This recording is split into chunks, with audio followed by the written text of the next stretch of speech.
All right. As far as the injuries go, really the only one that won't practice today is Pacheco. Everybody else will go before the challenge of playing Denver. Good football team, well coached. Sean's done a nice job up there, as our coordinators have. So look forward to being in Denver, which is a great venue for football and great for the National Football League with two good teams playing each other. So that time's yours.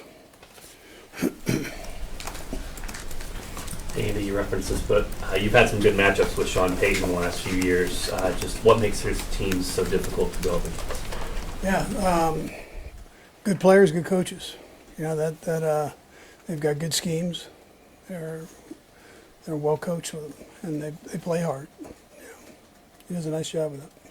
Andy, you mentioned this run defensive lines that you play against. Obviously, this is a perfect one. What stands out?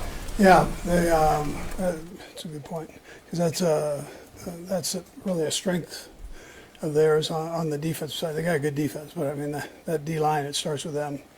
It's a nice challenge for our offensive line, and like I mentioned before, we've had this string of good D lines that we've been going against, and so it gives you another opportunity to continue to grow as a group and look forward to that challenge. I mean, that's what this is all about. You love that. You love that you get to play a good football team. Andy, what growth have you seen from Bo Nix from his rookie year till now?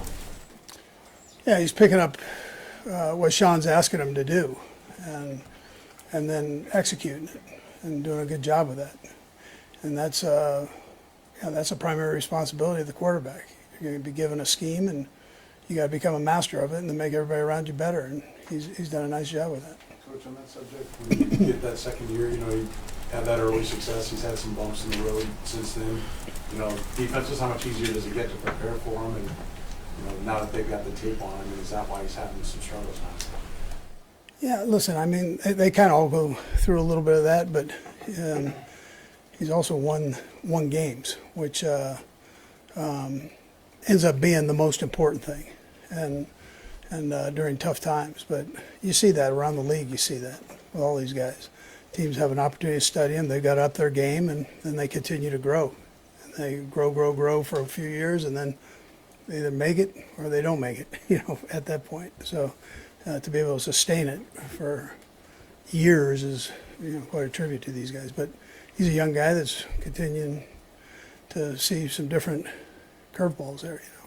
Andy, how beneficial was this bye week just with the time of the season and just trying to, you mentioned the self-evaluation on Monday, but getting the guys back yesterday, just how beneficial could you tell that they're ready to get back knowing that what's in front of them this last stretch? Yeah, sure. They understand that. And they were out there.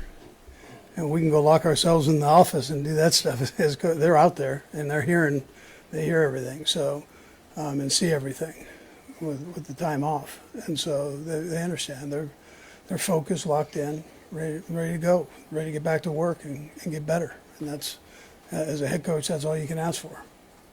Coach, one of the Harrison after the Bills game said he was kind of picking up some tendencies from Xavier, trying to figure out what he's doing. When you guys went back and self-scouted, did you see some things like that happen? How much do you have to kind of guard against that week to week in this league? Yeah, so listen, everybody's got a tendency somewhere along the line. That's how it works. If you watch enough tape, you're going to see certain things. So the objective is to give them that against different looks.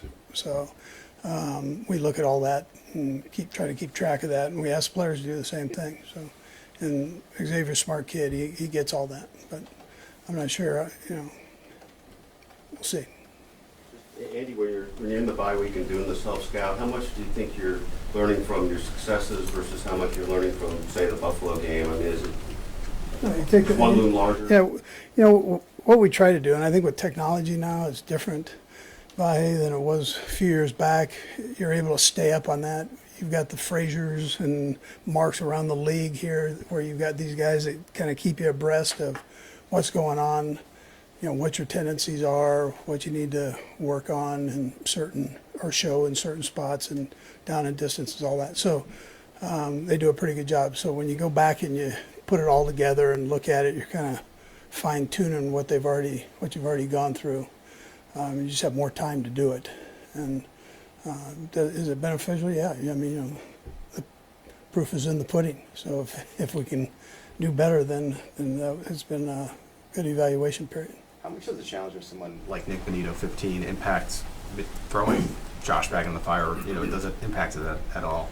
Yeah, we'll just see. Let's see. I haven't even got him out for a practice yet. So let's see how all that goes. He'll jump in and see what he can do and mix it up out there and do what we do, and then we'll go from there. So I just want to see him back out. I'm glad he's back and going. Coach Ofonga, what does he bring at safety? Yeah. Adding in this year? Yeah, I think that's a good add. He's he's been banged up a little bit in years past, but he's playing his tail off right now.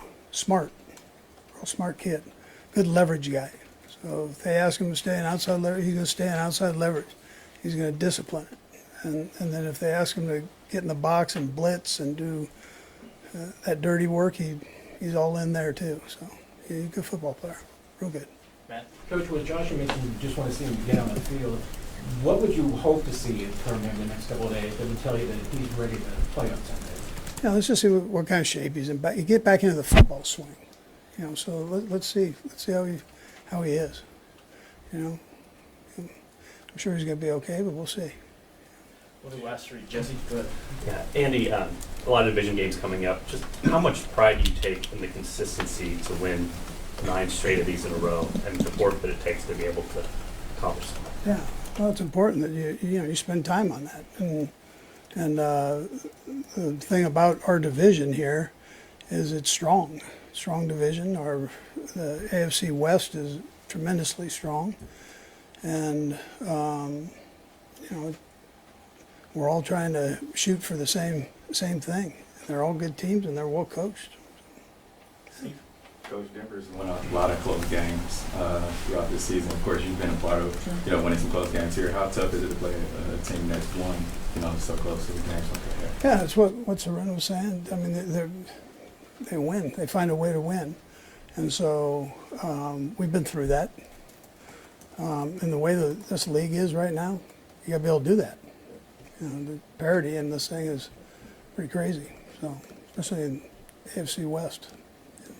Sam, last one. Okay, just to build off what Matt asked, but would it be a lot to ask a guy who's missed a month, 5 weeks to jump right back in? I mean, I'm sure that's part of your evaluation, I guess is what I'm asking. Yeah, it absolutely is. I got to see what he's got rolling, and I've seen a couple practices, so I'll be able to figure it out somewhere here, hopefully.